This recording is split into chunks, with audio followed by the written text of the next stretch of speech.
கர்த்தருடைய பரிசுத்த நாமம் மகிமைப்படுவதாக. வந்திருக்கிற எல்லாருக்கும் இயேசுவின் நாமத்தினால் அன்பின் வாழ்த்துக்கள். இன்று நாம் கேட்க போகிறதான மிஷனரி பெயர் மார்கரெட் ஸ்டீஃபன் கென்னடி என்று சொல்லப்படுகிறதான ஒரு சகோதரியை குறித்து நாம் கேட்க போகிறோம்.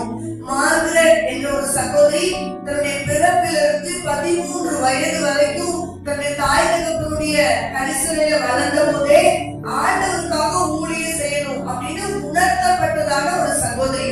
அப்படி 1814ஆம் ஆண்டு முதல் மாதத்துல 18ஆவது தேதியில ஸ்காட்லாந்து தேசத்தில் இவர் பிறந்தார். ஸ்காட்லாந்து தேசத்தில் பிறந்த ஒரு ஆவிக்குரிய திருச்சபைக்கு செல்கிற ஒரு நல்ல ஆவிக்குரிய தாய் தகப்பனுக்கு பிறந்ததான ஒரு பிள்ளையாய் வளர்ந்த இந்த மார்கரெட் என்கிற சகோதரி தன்னுடைய 13ஆவது வயதில் ஒரு கூட்டத்திற்கு கடந்து சென்ற போது ஆண்டவருக்காக ஊழியம் செய்யணும். அவர் நல்லா படிக்கிறவர், படிக்கிறது மேல ஆர்வம் கொண்டவர், அநேக புத்தகங்களை எழுதுகிற திறமை பெற்றவர். அப்படிப்பட்டதான சின்ன வயதிலே ஆண்டவருக்கு ஆர்வம் கொடுத்த ஞானத்துல அவருக்காக ஊழியம் செய்யணும் அப்படின்னு உணர்த்தப்பட்டு வளர்க்கப்பட்ட ஒரு சகோதரி. அப்படி வளர்த்து கொண்டிருந்த இந்த மகளை கர்த்தர் எந்த காரியத்திற்காக உருவாக்கினார் அப்படிங்கறத தெரிந்து கொள்வதற்காக அவங்க எது மேல ரொம்ப ஆர்வம் செலுத்துறாங்களோ அந்த ஆர்வத்தை வளர்க்கிறதுக்கு அவங்க பெற்றோர் சில முயற்சிகள் எடுக்காங்க. அவங்க நல்லா படிக்கிறாங்க அப்படிங்கிறதுனால அவங்கள நல்ல ஒரு சயின்டிஸ்டா நிறைய கண்டுபிடிப்பாளரா மாற்றணும் அப்படின்னு அவங்க அப்பா அம்மாவுடைய விருப்பம். அவங்க அங்கதான் விரும்பினாங்க. அவங்க ஆண்டவருக்காக நீ ஊழியம் செய், ஆண்டவருக்காக நீ வாழு, ஆனா உன்னோட ஞானத்தை கற்றவருக்கு கொடுத்திருக்கிற ஞானத்தை உலக பிரகாரமா பல காரியத்துல உயர வைக்கணும் அப்படின்னு அந்த பெற்றோர் விரும்பினாங்க. ஆனா ஆண்டவர் அவர்கள் மூலமாக வைத்திருக்கிற திட்டம் அவருடைய வாலிப பிரயாணத்துல அவருடைய சொந்த சகோதரி லாலா ஜோன் அப்படின்னு சொல்லப்படுகிறதான லாலாங்கிற சகோதரி தமிழகத்துல இந்திய தேசத்துல ஊழியம் செய்யணும்னு சொல்லி இந்திய தேசத்து ஊழியக்காரனுடைய மிஷனரிகளுடைய அனுபவங்களை அவருடைய சொந்த சகோதரி ஊழியத்துக்கு போயிருந்ததுனால அந்த லாலாங்கிற சகோதரி மூலமாக இவங்க நிறைய விஷயங்களை ஊழிய காரியமாக கற்றுக்கொண்டாங்க. ஆனா அவங்களுடைய இந்த கற்றுக்கொள்ளுதல், இந்த ஞானம் எல்லாம் இந்திய தேசத்துக்கு நான் ஊழியத்துக்கு போகணுமா அப்படின்னு ஆண்டவர் நடத்துதலுக்கு நேரா இல்ல. ஆனா ஊழியம் செய்யணும், ஆண்டவருக்காக மிஷனரியா நான் போகணும், நான் மிஷனரியா அவருடைய ஊழியத்தை செய்யணும் அப்படிங்கிறதுதான் அவருடைய நோக்கமா இருந்தது. அந்த நோக்கத்தை நிறைவேற்றுவதற்காக அவருடைய சகோதரனுடைய வழிகாட்டுதலின் பேரில் அநேக காரியங்களை மிஷனரிகளை குறித்ததான சம்பவங்களை, மிஷனரியுடைய ஊழிய பாதைகளை அவங்க அறிந்து கொள்வதில் ஆர்வம் செலுத்தினாங்க. அதனால சர்ச்சைக்கு போவாங்க. சர்ச்சைக்கு போயிட்டு வீட்டுக்கு வந்தோட அவங்களுடைய ஊழியம் பூரா, அவங்களுடைய ஊழியருடைய சிந்தனை ஃபுல்லா மிஷனரிமாருடைய வரலாறு படிக்கிறது மேல ஆர்வம் செலுத்த ஆரம்பிச்சாங்க.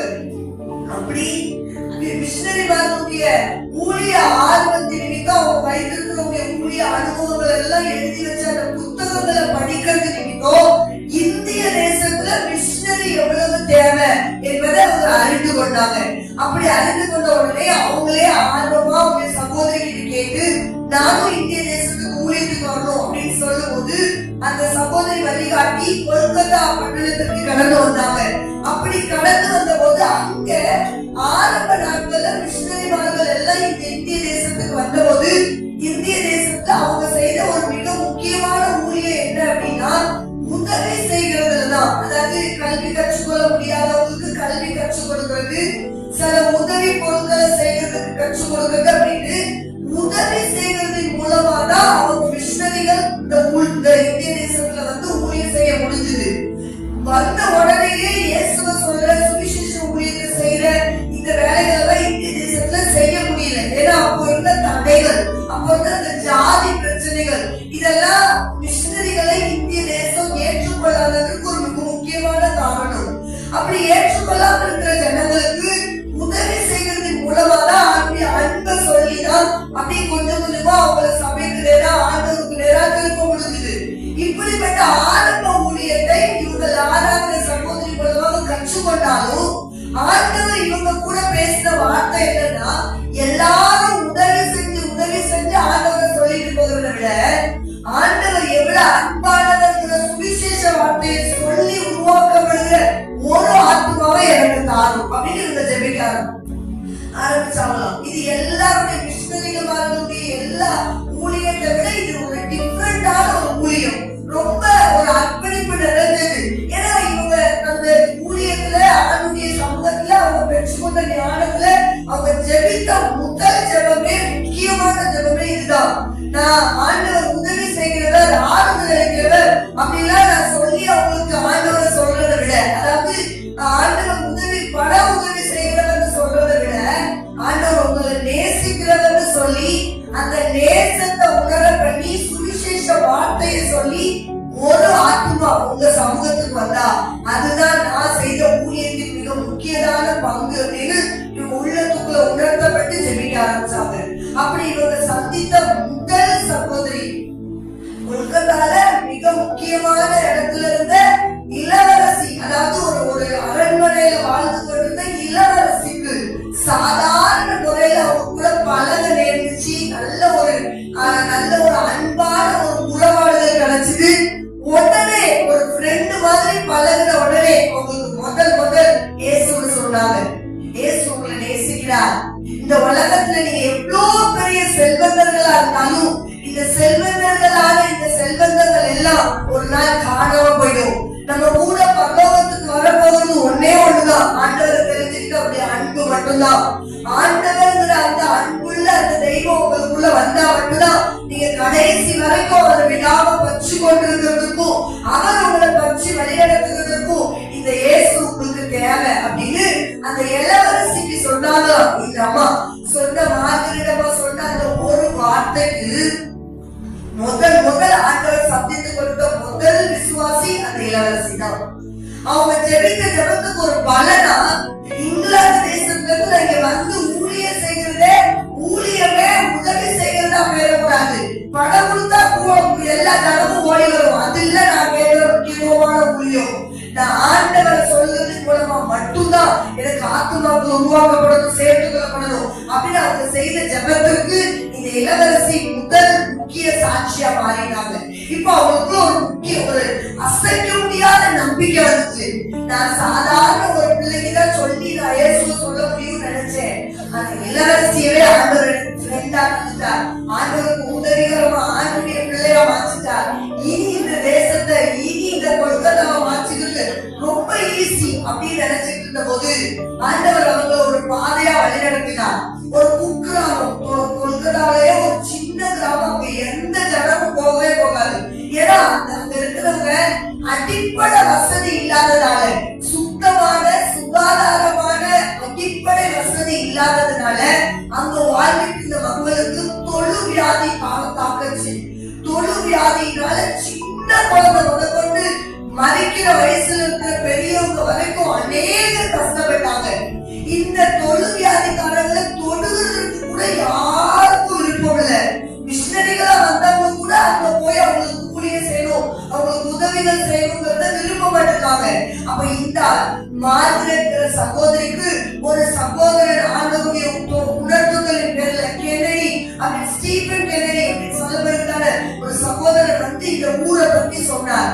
இந்த ஊர்ல இப்படிப்பட்ட கஷ்டப்படுற ஜனங்கள் இருக்கிறாங்க, நீங்க பணம் வச்சிருக்கீங்கன்னா மருந்து உபயோக பொருட்களை வாங்கிட்டு போய் அவங்களுக்கு நம்ம இயேசுவின் அன்பை சொல்லுவோம், அவங்களுக்கு அவங்க வியாதியில இருந்து சுகத்தை கொடுப்போம் அப்படின்னு இந்த ஸ்டீபன் கென்னடி என்கிற சகோதரன் நடத்தின வழி நடத்துவதன்படி அந்த ஊருக்கு இந்த மார்கரெட் சகோதரி போனாங்க. அவங்க போகும்போதே ஆண்டவர் இவருடைய உள்ளத்துக்குள்ள அந்த குஷ்டரோகியை கர்த்தர் சுகமாக்குறது வேத புத்தகத்துல சொல்லப்பட்டிருக்கிற அந்த சம்பவத்தை இவங்க தியானிக்கிறதுக்கு கர்த்தர் வழி நடத்தினார். அப்ப ஆண்டவர் என்ன மனதுக்கத்தோட அந்த தொழு வியாதிய அந்த குஷ்டரோகியை தொட்டாரோ அந்த மனதுக்கத்தை இப்போ எனக்கு தாங்க அப்படின்னு பிரயாணத்திலே இவங்க ஜெபித்து கொண்டே போனாங்களாம். அப்படி ஜெபித்து கொண்டே போன உடனே அந்த கிராமத்துக்குள்ள இறந்த உடனே ஒருத்தர் இவங்களை உள்ள அனுமதிக்க மாட்டாங்க. வராதிங்க, நீங்களும் இந்த வியாதி பிடிச்சிருவீங்க, வேணாம் இந்த ஊருக்குள்ள வராதிங்க அப்படின்னு சின்ன பிள்ளை தொடங்கி பெரியவங்க வரைக்கும் தடுத்தாங்க. ஆனா ஆண்டவர் இவங்களை முன்குறித்து இந்த இடத்துக்கு கொண்டு வந்ததுனால எந்த தடைகளையும் யோசிக்காம எதிர்பார்க்காம அந்த ஊருக்கு கடந்து சென்று அவங்க கொண்டு போன உபகரணங்களை வைத்து உதவி செய்து அவங்களுக்கு ஆண்டவரை சொல்ல ஆரம்பிச்சாங்க. கொஞ்சம் கொஞ்சமா அவங்களுக்கு மருந்து பொருட்களை கொடுக்க கொஞ்சம் கொஞ்சமா ஆண்டவர் உங்களுக்கு கொடுத்தார். ஒரு சில சகோதரர்களுக்கு ஒரு சில பேருக்கு சுகத்தை கிடைச்ச உடனே அங்க ஒரு திறந்த வாசலை கர்த்தர் உருவாக்கிட்டார். இப்ப ஒரு ஆராதனையே நடத்துகிறதுக்கு வாய்ப்புகள் உருவானது. இவங்க ரொம்ப நாளா இந்த தொழுவியாதிகள் கூடவே அந்த வியாதிஸ்தர்கள் கூடவே இருந்ததுனால இவங்க சரீரத்திலையும் அது பாதிக்கப்பட்டுச்சு. இவங்க சரீரம் அந்த ஸ்காட்லாந்து தேசத்துக்கு ஏற்றபடி மென்மையான சரீரமா இருந்துச்சு. ஆனா இந்த ஊர்ல இந்த வியாதிஸ்தர்கள் கூட இருந்தோட இவங்க சரீரத்திலையும் அது பாதிக்கப்பட்டுச்சு. இது அவங்க உடனே உணர முடியல. கிட்டத்தட்ட பல வருஷம் அந்த தொழுவியாதிகளுக்காகவே ஒரு ஆராதனை நடத்த ஆரம்பிச்சாங்க. ஆராதனை அநேகர் கலந்து கொள்ள ஆரம்பிச்சாங்க. சர்ச்சு வாசல் உள்ள வரக்கூடாது, நான் பாவி, நான் வியாதிஸ்தர் அப்படின்னு சொல்லிட்டு தூரமா ரோட்ல பெரிய கியூ மாதிரி நின்று எனக்கு சுகம் கிடைக்காதா அப்படின்னு நிறைய வியாதிஸ்தர்கள் ஜெபித்தாங்க. யார் யார் அந்த ஆலயத்து வாசலை விதிச்சாங்களோ எல்லாத்துக்கும் அப்ப சுகத்தை கொடுத்தார். கொஞ்சம் கொஞ்சமா இவங்களுக்குள்ள அந்த மாற்றங்கள் உருவாகிறத பார்த்தோன்னே எல்லாரும் பயந்தாங்க. ஐயோ, இனி நம்ம யார பாப்பா, இவங்களுக்கே வியாதி இருந்துச்சுன்னா இவங்க அவங்க சொந்த ஊர்ல தானே போய் பார்க்க முடியும், இவங்களுக்கு அங்கதானே இருக்க முடியும் அப்படின்னு சொல்லி ரொம்ப யோசிக்க ஆரம்பிச்சாங்க. ஆனா இந்த மார்கரெட்ங்கிற சகோதரிக்கு அந்த நேரத்துல இந்த ஸ்டீபன் கென்னடிங்கிற சகோதரர் ஒரு மிகுந்த உதவியா இருந்து அவரால் முடிஞ்ச உதவிகளை செஞ்ச உடனே ஆண்டவர் இவங்களை தெரிந்து கொண்டார். இவங்க ரெண்டு பேரையும் நினைச்சார். வியாதி நேரத்துல இன்னைக்கு எனக்கு அவங்க கொஞ்சம் கல்யாண சூழ்நிலைகள்லாம் வரும்போது, கல்யாண நேரம் வரும்போது யாருமே கொஞ்சம் வியாதியஸ்தரையோ கொஞ்சம் பலவீனமா இருக்கிறவங்களையோ சம்மதத்தோடு சமாதானமா இணைஞ்சு கொள்றதுக்கு மனசே வராது. அவங்க தொழுவியாதியில பாதிக்கப்பட்டிருக்காங்கன்னு தெரிஞ்ச பிறகும் இந்த ஸ்டீபன் கென்னடிங்கிற சகோதரர் அவங்கள நான் உங்க திருமணம் முடிக்கலா, இப்போ அவங்களுக்கு உதவி செய்யறதுக்கு மிக முக்கியமான உதவிகள் எல்லாம் செய்யறதுக்கு ரொம்ப நெருங்கின உறவு தேவைப்படுது. இவர் சகோதரர்கள் ரீதியில அவங்களுக்கு உதவி செய்ய முடியல. உடனே இவங்க சமாதானமா கல்யாணத்தை முடிச்சு உடனே அவங்க அண்ணன் இருந்து அவங்களுக்கு வியாதி கூறு அதிகரிக்காதபடி இவங்க நிறைய உதவிகளை செய்து இந்த ரெண்டு பேரும் இணைச்சு தொழு வியாதியஸ்தர்களுக்கு ஒரு முக்கியமான மாதிரியா இந்த கணவன் மனைவி செயல்பட தக்க உதவி செய்தார். இவங்களை பார்த்தோட அனைவருக்கு மாற்றம் உள்ளத்துக்குள்ள ஒரு உணர்த்துதல் உருவாச்சு. நான் என்னை யாருமே தொடமாட்டாங்க நினைச்சேன், ஆனா தொடவே கூடாதபடி இருக்கிற இந்த வியாதியஸ்தரை கூட தேடி வந்து நேசிக்கிற ஒரு அன்பை காட்டுவாங்கன்னா அப்படின்னு அந்த ஆண்டவர் உண்மையாவே அன்புள்ளவர் தான், இந்த வியாதியஸ்தர்களை சுகமாக்குறவர் தான் அப்படின்னு சுவிசேஷ வார்த்தைகளை ஏற்றுக்கொண்டு இந்த மார்கரெட்ங்கிற சகோதரியினுடைய அனுபவ வாழ்க்கையை பார்த்து அநேக அந்த கொல்கத்தா பட்டணத்துல கர்த்தருக்கு சாட்சிகளா மாறினாங்க. இன்னைக்கு வரைக்கும் அவங்க ஆரம்பித்ததான சபை நடந்து கொண்டிருக்கு. கர்த்தர் கிட்டத்தட்ட 73 வருட காலம் இந்த சகோதரிய அந்த ஊர்ல ஊழிய செய்து வைத்திருந்தார். ரொம்ப வயது முதிர்வு காரணமாதான் அவங்க மரணத்துக்கு நேரம் போகிற சமயத்துலதான் அவங்க சொந்த தேசத்துக்கு போனாங்க. சொந்த தேசத்துக்கு போய் மறித்தாங்க, ஆண்டவருக்குள்ள அடக்கப்பட்டாங்க. இன்றைக்கும் சாட்சிகளா வாழ்ந்து கொண்டிருக்கிறாங்க.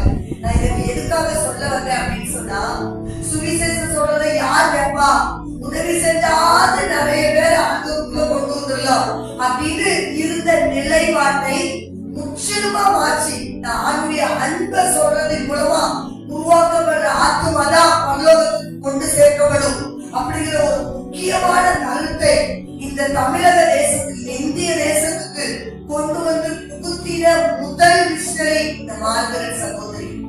இன்றைக்கும் சுவிசேஷ வார்த்தை இந்தியா முழுவதிலும் பிரசங்கிக்கப்படுவதற்கு, சுவிசேஷத்தின் மூலமா ஒரு கூட்டம் தேவ சபைக்குள்ள கடந்து வருவதற்கு ஒரு காரணியா மாறினது இந்த மார்கரெட் சகோதரி.